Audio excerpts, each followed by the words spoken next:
Muy bien. Entonces, el día de hoy nosotros vamos a seguir profundizando precisamente en los elementos centrales, en los ámbitos fundacionales de la visión simbólica, que en su momento, ya habíamos dicho, Florensky llama la visión integral del mundo. Entonces, aquí digamos, como los puntos de referencia principales que vamos a abordar, es la cuestión del fenómeno y el noumeno.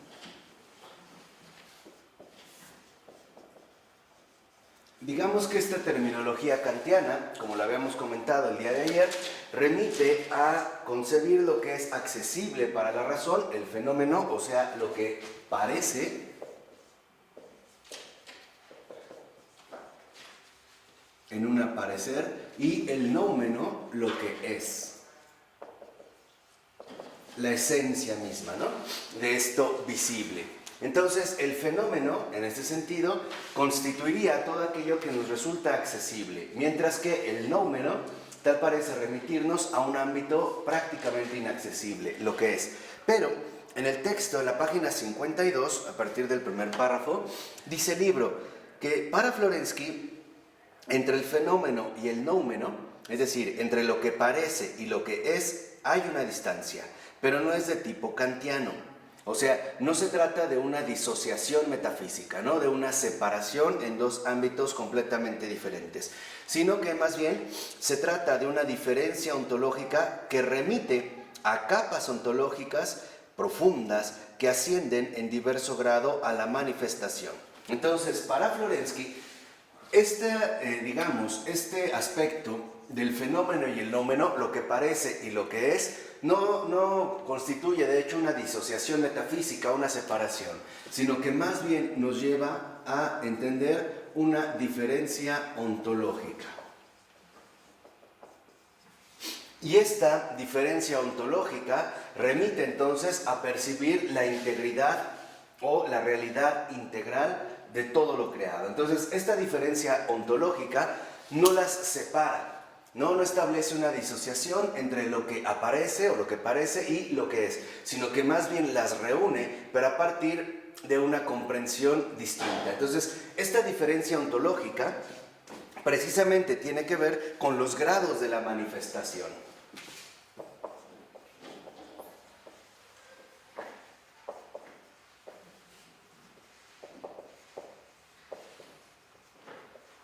Y son estos grados, precisamente, los que constituyen el ámbito principal en el cual uno tendría que ir profundizando y, por lo tanto, también el modo en el cual uno tendría que ir teniendo este acceso. Entonces, los grados de la manifestación es lo que nos permite captar cada vez de mejor manera el acceso a la realidad.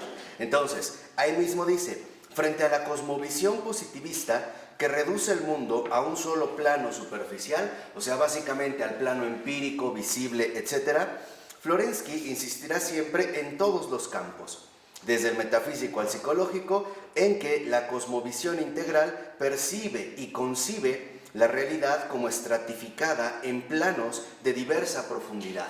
Entonces, estos grados de la manifestación, que es precisamente el acceso, o mejor dicho, el modo de acceso al mundo, este modo de acceso al mundo a través de estos grados precisamente de la manifestación nos llevan a percibir y concebir la realidad en planos de diversa profundidad. Entonces, este modo de acceso al mundo consiste en percibir, o sea, recibir, ¿no? Ayer habíamos hablado precisamente de esta diferencia, y concebir, o sea, asimilar diversos planos de profundidad.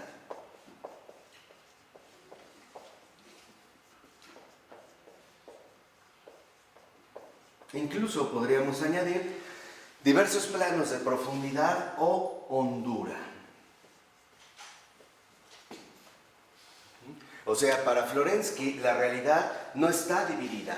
No hay por qué establecer una disociación metafísica al estilo kantiano, sino que hay más bien que permanecer fieles a la integridad de la realidad, o sea, a su realidad simbólica.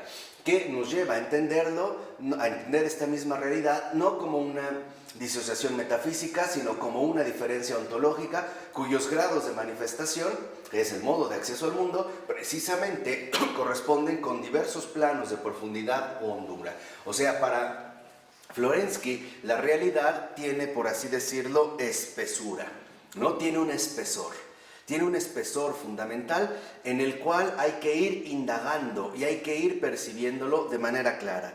Por ello va a decir ahí mismo a continuación que la concepción religiosa del mundo efectivamente es capaz de percibir en los mismos fenómenos una hondura diversificada de realidad, o sea, los nexos invisibles, los planos trascendentes y sus correspondencias concretas. Y aquí es donde, en efecto, este percibir y concebir, ¿no? Este recibir y asimilar diversos planos de profundidad u hondura, ¿no? Hondura de la misma realidad, nos lleva entonces a darnos cuenta también de los nexos invisibles.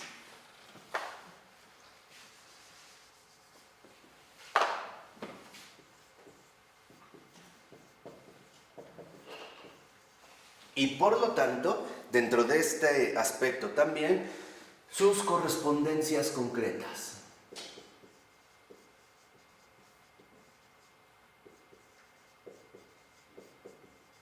Donde obviamente estos nexos invisibles y estas correspondencias concretas nos llevan entonces a profundizar y a entrar, digamos, en una relación profunda con esta unidad de lo real, ¿no? Que sería una verdadera unidad de lo real. De tal manera que esta unidad de lo real solo puede ser captada a través precisamente de una concepción religiosa del mundo, o sea, de una visión integral del mundo, es decir, a partir de una, precisamente, que es lo que estamos ahorita detallando más, de una visión simbólica. Y lo dice al iniciar en la 53, la siguiente cita, que es del propio Florensky. Dice Florensky: nuestra concepción del mundo es esencialmente diversa. No nos conformamos con un plano de la realidad, sino que exigimos el reconocimiento de su carácter perspectivístico. Nosotros vemos las cumbres heladas, las extensiones que se nos escapan. Entonces, podríamos decir que en realidad esta visión simbólica defiende el reconocimiento de la dimensión espiritual de lo real. Y esta sería, digamos, la exigencia fundamental del simbolismo, ¿no? El reconocimiento de la dimensión espiritual, es decir, invisible de la realidad. O sea, el simbolismo precisamente trata de conservar la dimensión religiosa del mundo. Dice, esta perspectivística que el día de ayer explicamos, ¿no? Cómo consiste en ir recibiendo cada vez más según la postura que asumimos. Esta perspectivística profundidad se nos muestra porque nosotros no reducimos la entera diversidad de la realidad a un único plano, ya sea, por ejemplo, un plano empírico, diciendo que todo es material, o a un plano racional, diciendo que todo en este sentido es producto de la razón. El plano, por ejemplo, de lo perceptible por los sentidos, porque no aplanamos como hierba la realidad, prensándola y resecándola en los gruesos libros del positivismo. Detrás del anverso del mundo empírico que cae ante los ojos, existen aún otros planos, otros estratos, y estos no son reductibles los unos a los otros, sino que están vinculados mutuamente mediante correspondencias. Entonces, lo fundamental aquí es que para Florensky estos nexos invisibles están profundamente vinculados a través con correspondencias concretas que en efecto nos permiten el acceso a la manifestación. O sea, podríamos decir, la manifestación es precisamente la realidad concreta de una cosa.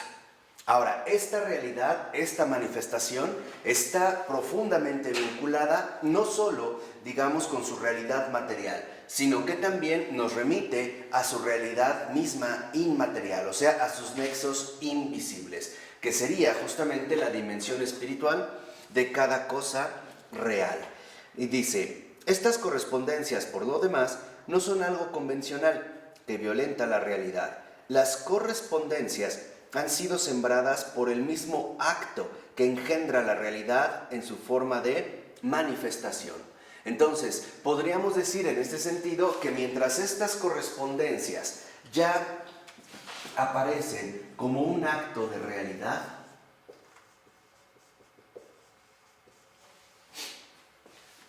los nexos invisibles nos remiten ya no al acto, sino a la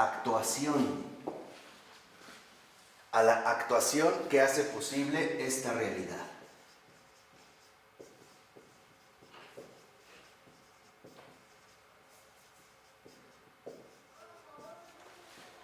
Y, en efecto, de manera, digamos, coherente con esta visión religiosa del mundo, lo que vemos es que el acto de realidad en tanto manifestación, o sea, con sus respectivas correspondencias y nexos invisibles, no es otro más que la creación misma.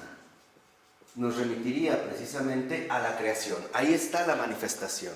En cambio, este modo de actuación, que son los nexos invisibles, que hace posible esta realidad, entonces nos va a remitir precisamente al Creador. Recuerden, en último término, que en el siglo XIX, sobre todo a partir del planteamiento positivista, la creación ya es concebida más bien como un producto autogenerativo. O sea, no hay una referencia a un creador, sino que todo es según justamente como aparece. O sea, no hay nada metafísico o algo oculto o algo, digamos, más allá que pudiera, digamos, estar contenido en la misma realidad. O sea, para decirlo de esta manera, para el positivismo, todo lo real, todo lo creado, todo lo que vemos no es más que fenómeno. O sea, las cosas son tal y como aparecen y nada más. Es decir, en su realidad material. Mientras que, por ejemplo, Florensky va a optar por no quedarnos limitados aplanando, como él dice, la realidad a un mero plano superficial, sino que tenemos que recuperar la hondura misma que nos manifiesta esta propia diferencia ontológica. O sea, no perder de vista al creador de todas las cosas. No reducir la creación a una especie de acto sin fundamento. Entonces, Florensky precisamente nos recuerda que es fundamental que nosotros captemos la creación en su relación fundamental, invisible, esencial, con su propio creador. Ustedes nada más vean un ejemplo de esta postura positivista, por ejemplo, en Charles Darwin. Para Darwin, incluso el origen de las especies y el origen de todo lo natural, o sea, lo único que nosotros podemos realmente considerar como real, ya no interviene o digamos ya no está presente la referencia a un cierto creador o a un Dios. Todo ha sido producto de una evolución, ¿no? Una evolución que constituye un proceso natural que se va extendiendo a lo largo de millones de años. O sea, en pocas palabras, lo que Florensky nos recuerda es que esta diferencia ontológica no anula la trascendencia. Y esto es lo más importante.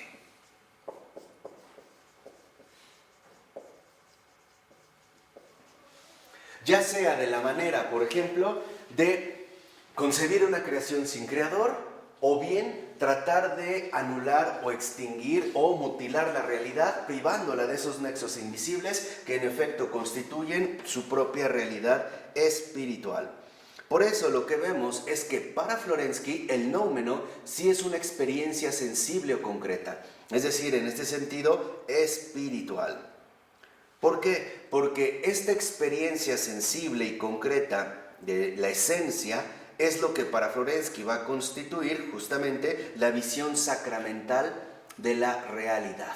Entonces, a partir de esta diferencia ontológica que no anula la trascendencia, aparece la visión sacramental de la realidad.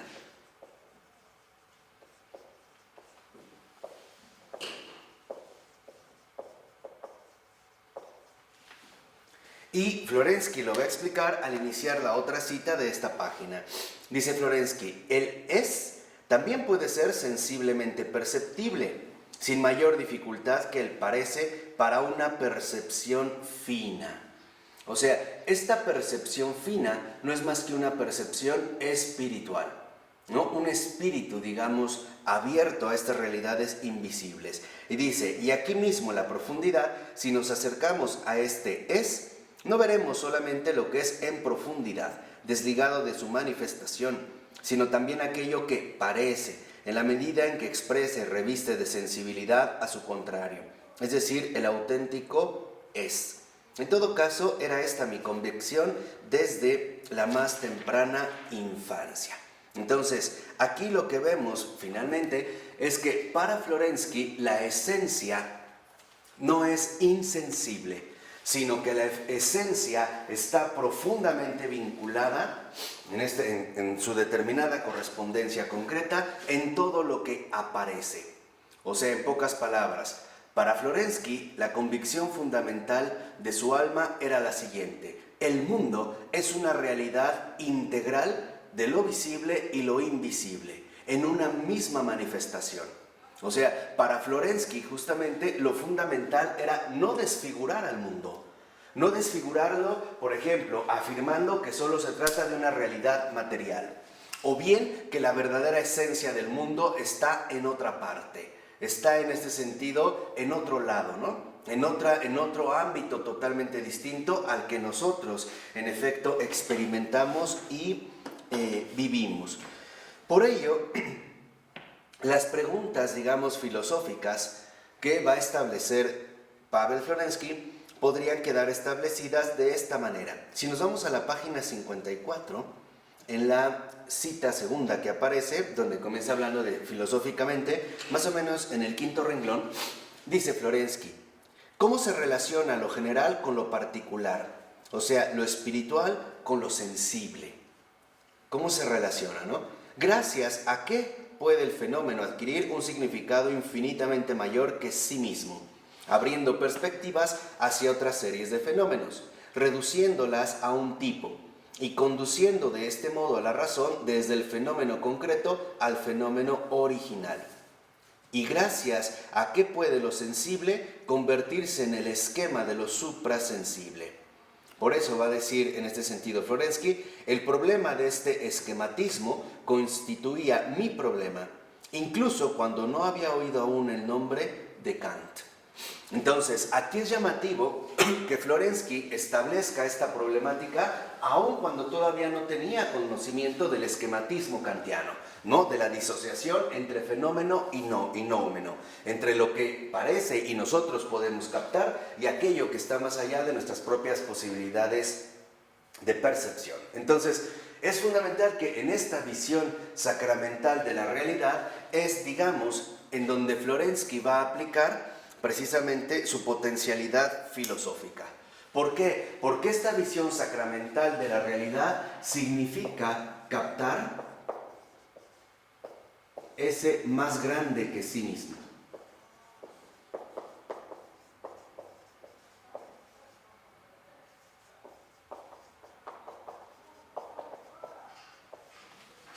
Y esta es precisamente la función primordial de todo sacramento. En el sacramento la realidad se transfigura en algo infinitamente más grande.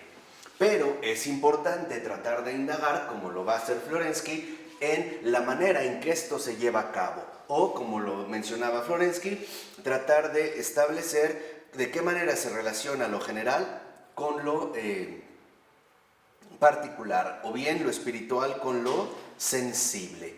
Por ello va a decir, en último término, que de esta manera es como el fenómeno, lo dice en los dos primeros renglones del siguiente párrafo, es así precisamente como el fenómeno adquiere un significado infinitamente mayor que sí mismo. Y este fenómeno es entonces precisamente el símbolo, ¿no? Y lo va, digamos, todavía a desarrollar más en la nota 41 de esta página. Dice Florensky: un ser que es más grande que sí mismo. Esta es la definición fundamental del símbolo.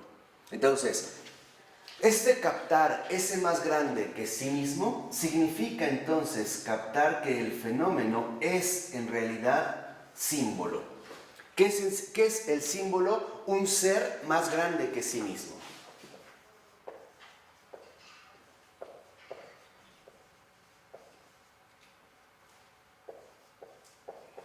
Este es el símbolo. Un ser más grande que sí mismo.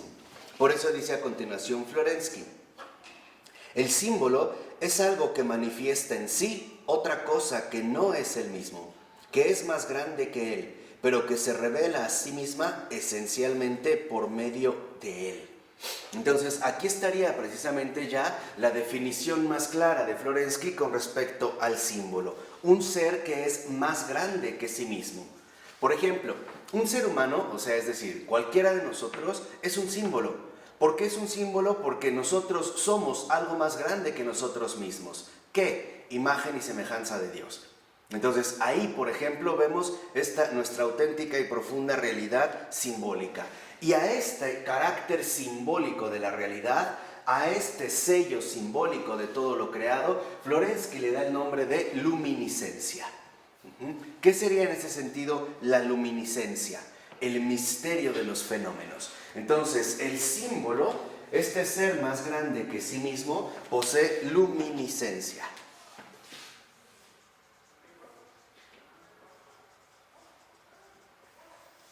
O sea, ¿qué sería entonces la luminiscencia que ahora Florensky describe precisamente en el descubrimiento y reconocimiento del símbolo? El misterio. Esa es la luminiscencia para Florensky, la presencia viva del misterio en toda manifestación. O sea, para Florensky, en último término, la realidad no puede ser reducida a un simple plano superficial, sino que hay que captar su luminiscencia, su misterio. O sea, podríamos decir incluso nosotros, hay que reconocer su luz de criatura, ¿no? De ser creado. Esta sería precisamente la luminiscencia, el misterio, la luz del ser creado.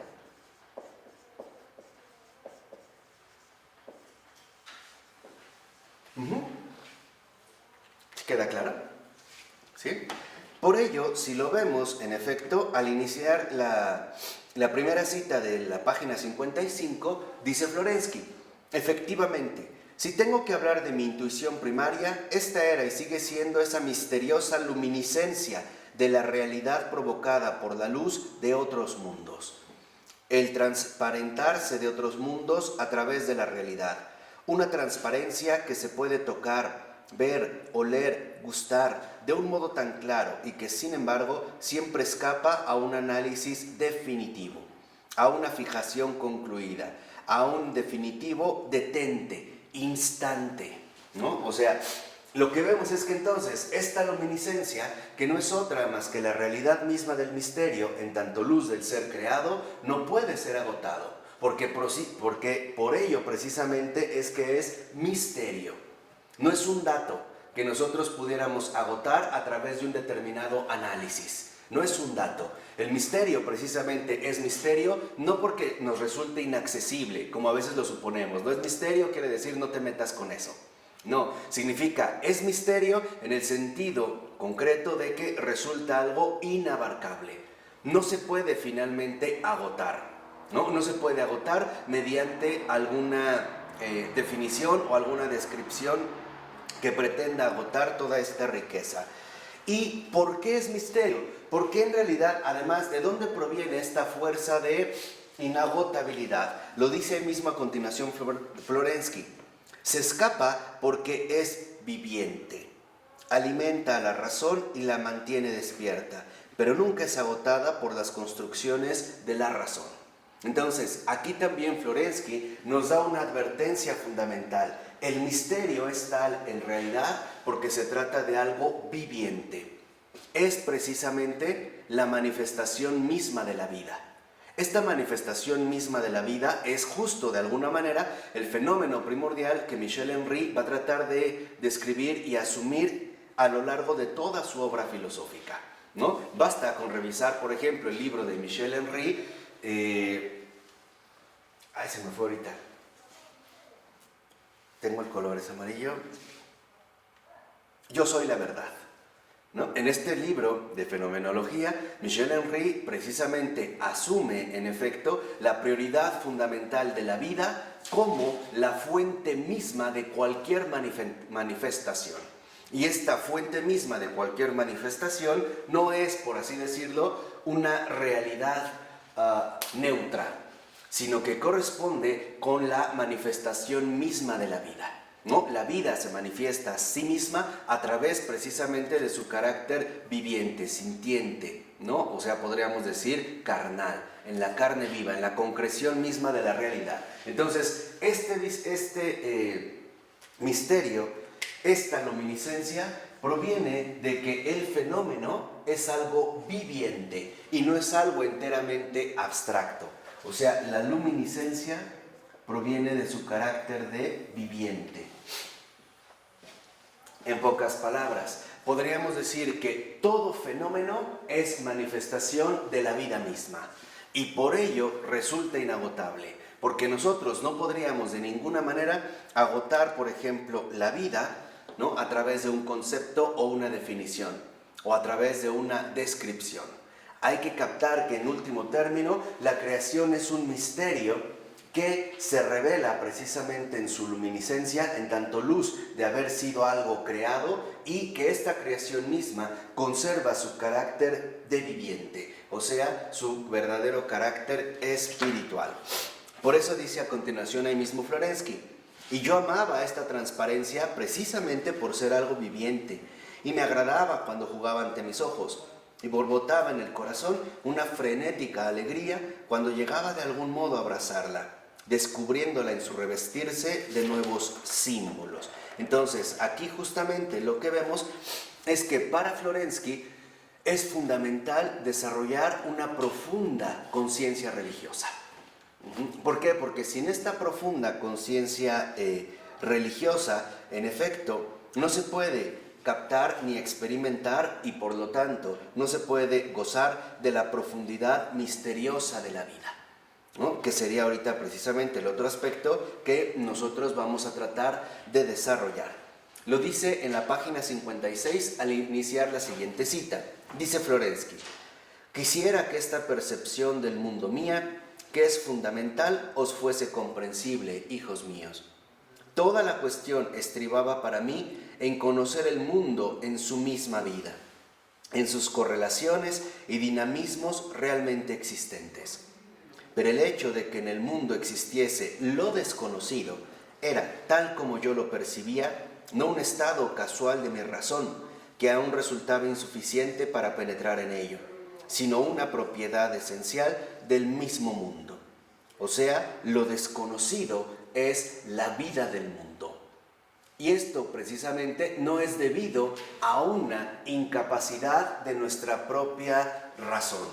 Es debido a que se trata de esa percepción fundamental, de ese origen inabarcable del cual proviene absolutamente todo. Es por ello que en efecto lo desconocido, como menciona Florensky, es la vida del mundo. Dice, y por eso mi deseo era conocer el mundo precisamente como desconocido, no violando sus misterios, sino mirando a su través.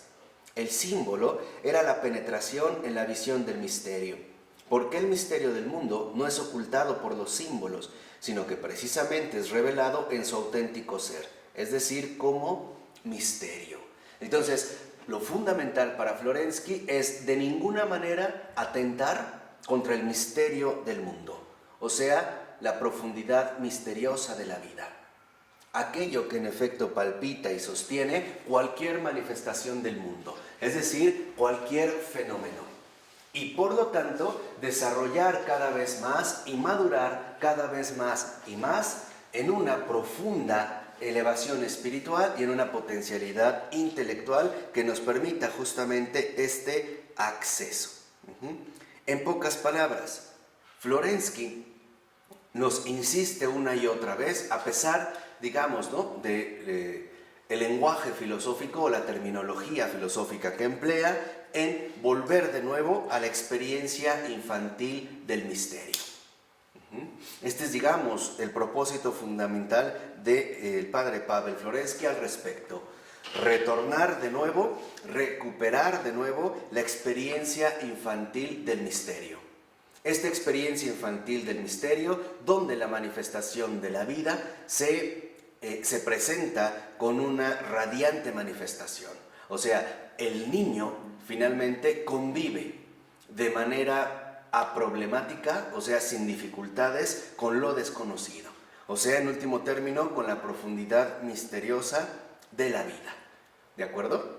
Y por ello es que entonces Florensky va a establecer justamente el desarrollo de la teodicea y de la antropodicea, ¿no? Justamente para que podamos nosotros retornar a esta experiencia infantil del misterio.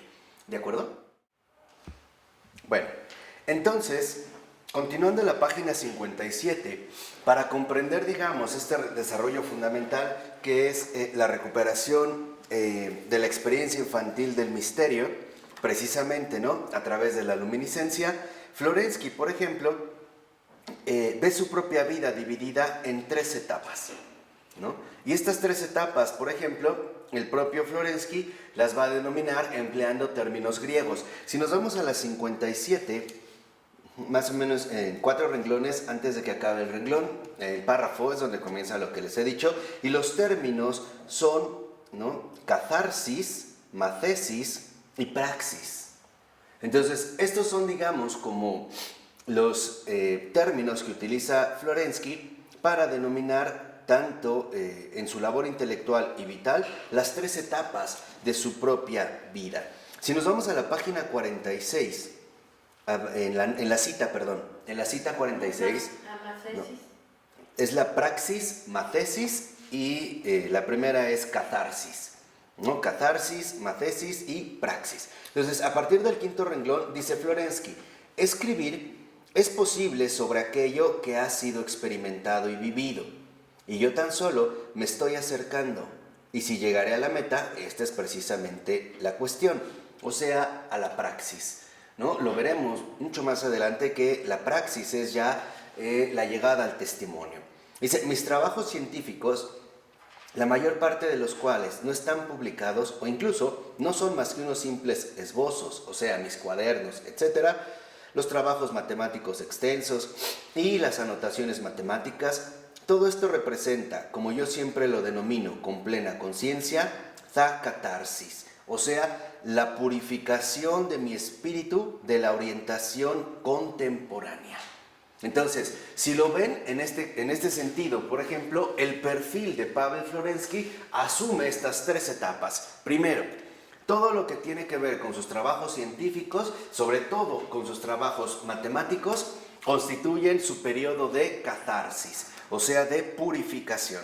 ¿Y de qué se va a purificar Florensky? De la orientación contemporánea, o sea, de la postura positivista que resultaba dominante en este entorno, ¿no? Esta sería, digamos, como la primera etapa, que ya habíamos comentado justamente a partir de su perfil biográfico. Ahora, el poema ya escrito, este poema creo que es el poema Oro, es la culminación del periodo catártico. O sea, hasta la escritura de este poema, Florensky identifica este proceso de purificación de la orientación de sus contemporáneos, ¿no? Ahora, la columna se está refiriendo a la columna y el fundamento de la verdad, que fue reelaborada, como él lo menciona, que está siendo reelaborada. Si bien su tema apareció hace unos 9 o 10 años, constituye ahora la mathesis de la primera mitad de los temas, o sea, la teodicea, solamente la teodicea. Y todos los demás temas han sido conscientemente excluidos de ella. Se presupone una segunda parte de la columna, ya parcialmente esbozada, bajo otro nombre. O sea, esta sería la segunda mitad de la mathesis, es decir, la antropodicea, sobre los misterios y los sacramentos, sobre la gracia y la encarnación divina en todos los aspectos y formas visibles.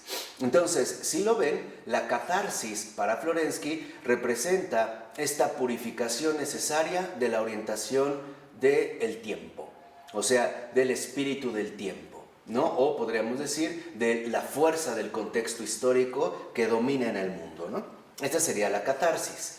Después vendrá la mathesis. La mathesis sería ya el desarrollo temático que se puede emprender una vez se ha alcanzado, por ejemplo, la culminación que exige la purificación, ¿no? Entonces tendríamos en un primer momento purificación, o catarsis, después mathesis o desarrollo temático. Dice, en ella comenzará a apreciarse la praxis, pero yo espero que aquí el aspecto artístico, o sea el tono, que anticipa conscientemente el futuro, ya no será ni de caramillo ni ahogado en lamentos, sino de drama, en el sentido actual de la palabra, y con insinuaciones de tragedia. Fíjense ya desde entonces cómo él percibe estas insinuaciones de tragedia.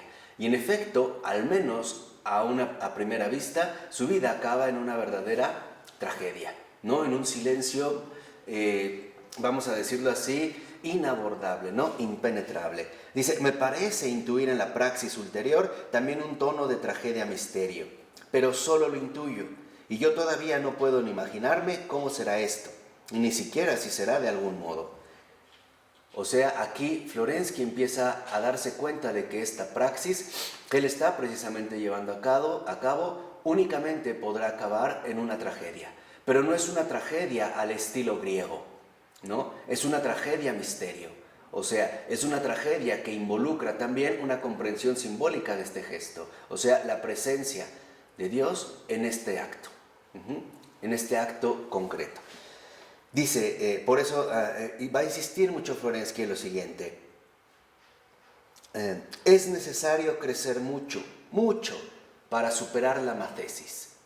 O sea, es necesario crecer mucho, pero mucho, para superar los desarrollos continuos a los que estamos llamados, ¿no? O sea, para finalmente asumir en su exigencia el propio crecimiento personal. Y dice, y sufrir muchísimo más para alcanzar el misterio, para llegar a la praxis. Entonces, nosotros vemos cómo en efecto en Florensky hay una triple, ¿no? Hay una triple estructuración o configuración más bien del desarrollo de la vida. Primero, hay una purificación.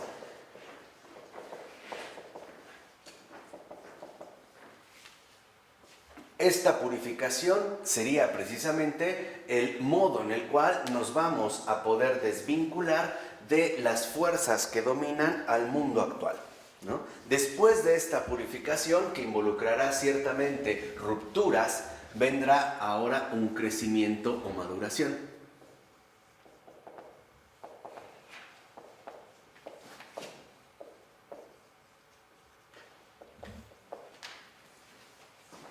Después, al último, vendrá la testificación, que es en este sentido justamente lo que Florensky reconoce como praxis. Pero, si lo ven, la purificación está finalmente también caracterizada por rupturas.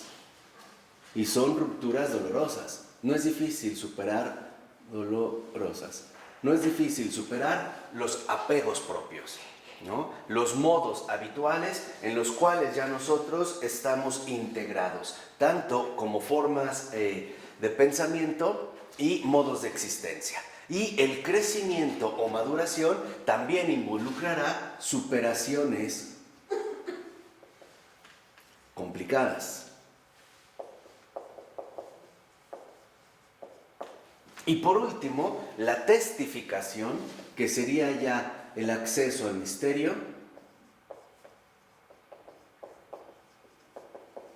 consistiría en un sufrimiento total.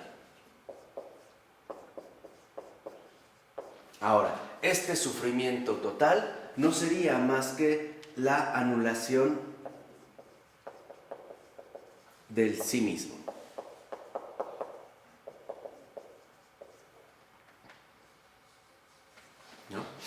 Así digamos, por presentarlo ahorita de manera muy esquemática. En un primer momento aparece una purificación que involucrará rupturas dolorosas o hábitos hacia los cuales hemos nosotros apegado tanto nuestras formas de pensar como nuestros modos de vivir.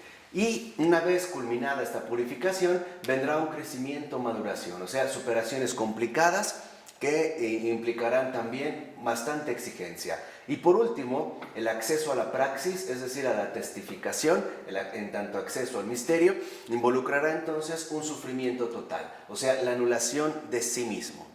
Sería en este sentido, si nosotros lo vemos de esta manera, la purificación sería ya, digamos, el momento en el cual comienza la posibilidad de la testificación. O sea, pasar, como lo va a llamar Florensky en su momento, de las tinieblas a la luz. Atravesar, digamos, la muerte dolorosa de la cruz para acceder, en último término, a la resurrección luminosa del Redentor. Por eso dice a continuación Florensky: pero hasta ahora poseo solo el embrión singular de este ciclo de experiencias vitales, gracias al cual y por las cuales se construirá mi vida terrena. Para mí, tanto en la vida como en la literatura, lo más detestable es la imitación. Y por eso, en el momento en que resuenan los tomos y los temas tapéritos praxeos, ya casi los arrojo fuera, porque podría, dada su inmadurez, sustituirlos por una imitación y crear una imitación más o menos pasable con los actuales recursos de la técnica. No es ni mucho menos tan difícil como podría parecer a primera vista. O sea, para Florensky, estos tres aspectos, ¿no?, constituyen experiencias vitales.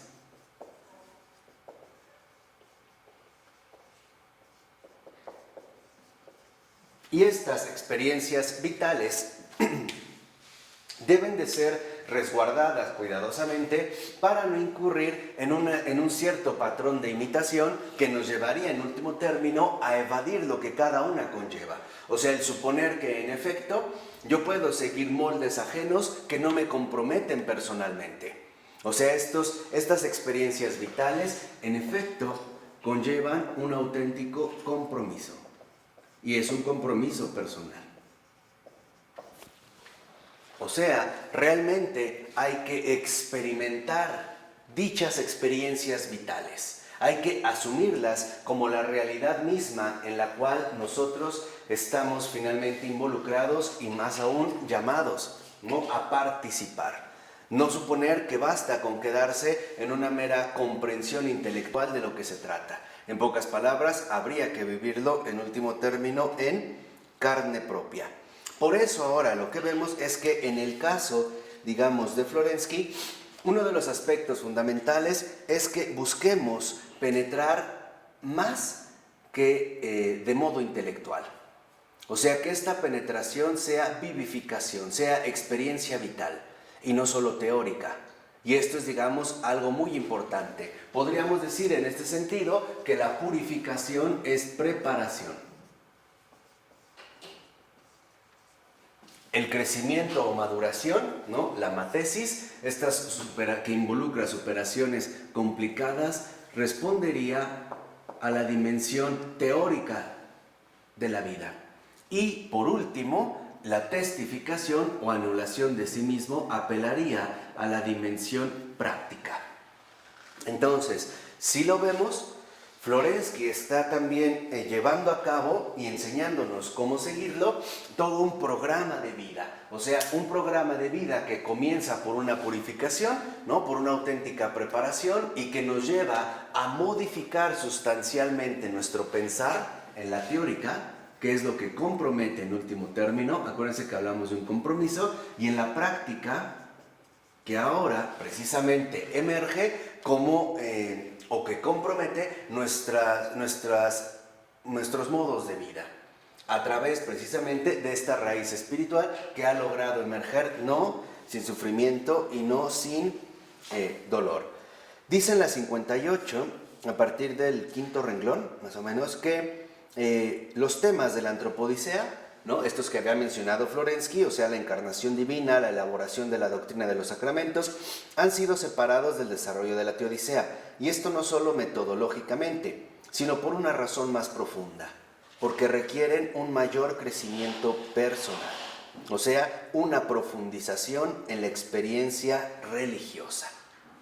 Y esto es finalmente, ¿no?, lo que Florensky está asumiendo en carne propia y por lo tanto está compartiendo con sus hijos. Estas experiencias vitales que comportan justamente un compromiso personal, involucra entonces también una verdadera experiencia religiosa. Podríamos decir nosotros, una auténtica experiencia cristiana de vida.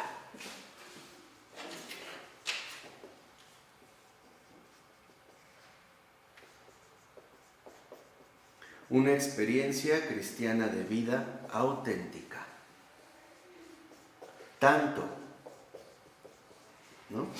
La autenticidad se refiere tanto a la vida misma del cristiano como a la experiencia fundamental que el cristiano en efecto ha asumido.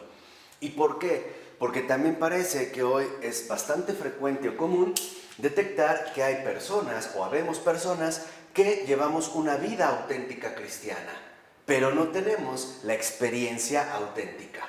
O sea, podemos vivir cristianamente a partir de un cierto comportamiento aceptable, ¿no? Podríamos decir nosotros, a partir de asumir una dimensión superficial. Por ejemplo, asistir a misa, a la celebración litúrgica, hacer mis oraciones, persignarme, pero en realidad sin haber atravesado primero la experiencia auténtica que me va a conducir a la vida cristiana.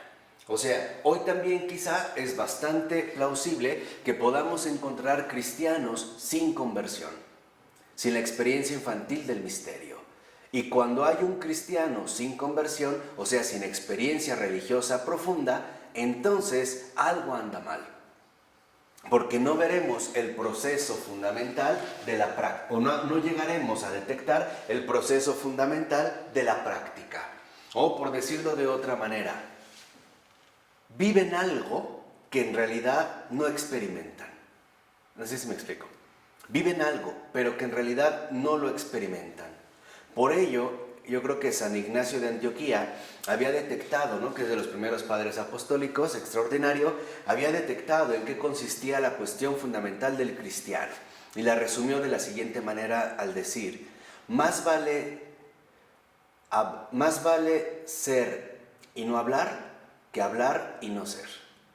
Esa es la diferencia, ¿no? Más vale ser y no hablar que hablar y no ser. Porque el ser, en efecto, nos llevaría a nosotros a vivir de manera profunda esta experiencia y por lo tanto ser coherentes con la vida que llevamos. En pocas palabras, la experiencia cristiana de vida auténtica consiste en la integración fundamental de la dimensión interior y exterior del hombre, a través de una experiencia religiosa, en este caso particularmente cristiana. O sea, podríamos decir nosotros, a través realmente de asumir con seriedad la coherencia que involucra el seguimiento de Cristo, ¿no? Hay muchas personas que se pueden decir católicas, por ejemplo, que dicen, bueno, yo soy católica, pues me bautizaron, pero pues en realidad no tengo nada que ver con ello, ¿no? Voy a misas y me dicen y esto y el otro, pero estoy como de alguna manera en un contacto superficial y no precisamente a través de un auténtico compromiso personal. Porque este compromiso personal, que es asumir esas experiencias vitales, nos lleva a una verdadera transformación. Nos lleva a cambiar nuestro ser mismo. Por ello, entonces, lo que vemos es que más o menos como 2, 3, no, unos 6, 8 renglones antes de que termine este párrafo, dice el texto: Florensky concibió la totalidad de su vida, por tanto, como una iniciación en el misterio divino, que habría de culminar efectivamente en la tragedia del sufrimiento y del silencio. O sea, su intuición era real, pero todavía no sabía bien de qué manera. En pocas palabras, Florensky era muy consciente de la coherencia que implicaba esta experiencia fundamental de vida, ¿no? O, por decirlo así, no basta con hacer cosas de modo cristiano. Hay que primero ser verdaderamente en Cristo, ser en Cristo. Y esto es lo fundamental. Esta experiencia cristiana de vida auténtica, ya explicamos en qué sentido la autenticidad se aplica a estas dos dimensiones, consiste precisamente en ser en Cristo. O sea, ser en la verdad. En este sentido, ser prácticamente en la verdad.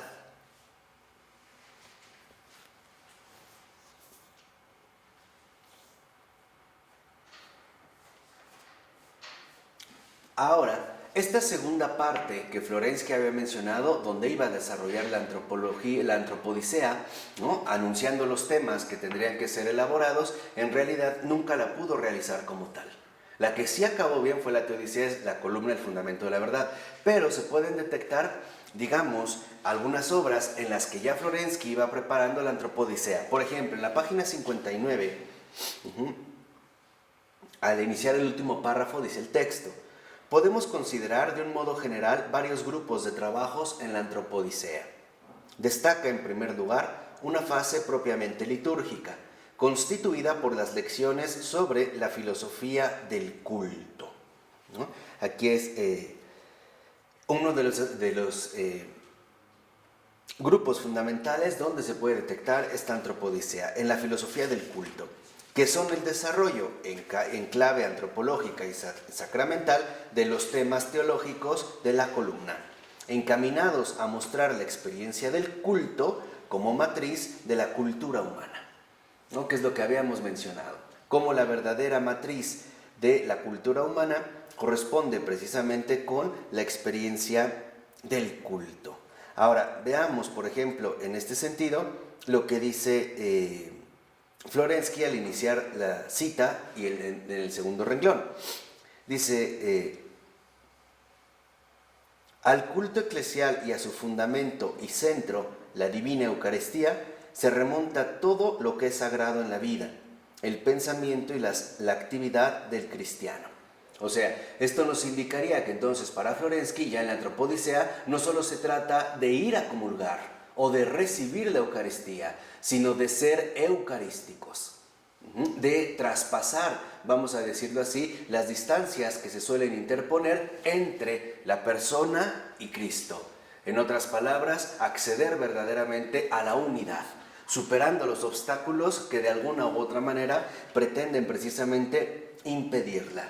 Y dice Florensky: del culto parte todo aquello que después se seculariza en la cultura: la filosofía, la ciencia, las formas sociales, el arte. El culto y su fundamento, o sea, el sacramento de la comunión, es el único fundamento santificador para un pensamiento viviente, o sea, para la creatividad, para la vida social. Entonces, lo que vemos es que Florensky detecta en el culto, que es básicamente, digamos, en donde encontramos su fundamento, en el sacramento de la comunión, el único fundamento santificador para un pensamiento viviente, o sea, para la creatividad y para la vida social. Entonces, para Florensky, la antropodicea era mostrar de qué manera este ser en Cristo precisamente conducía a un verdadero culto.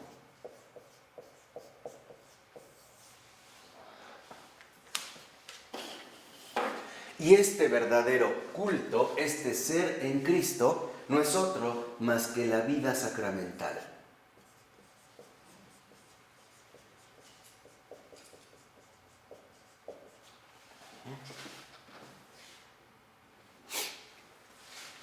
Este culto, en efecto, no es otro más que asumir una auténtica vida sacramental. Vida sacramental cuyas experiencias vitales de compromiso social, tal y como las hemos mencionado, en último término también tienen un impacto social. O sea, la vida sacramental es la verdadera fuente de la vida social. Entonces, esta vida sacramental posee a su vez o adapta en su propia dimensión tanto lo personal como lo social, lo individual y lo comunitario.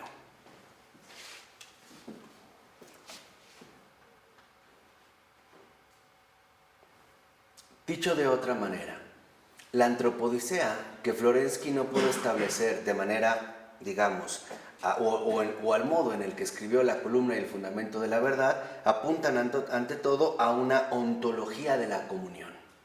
Y esa es la antropodicea. O sea, aquí, digamos, estos atisbos que él nos va dando, nos muestra entonces que la antropodicea es el desarrollo de una ontología de la comunión.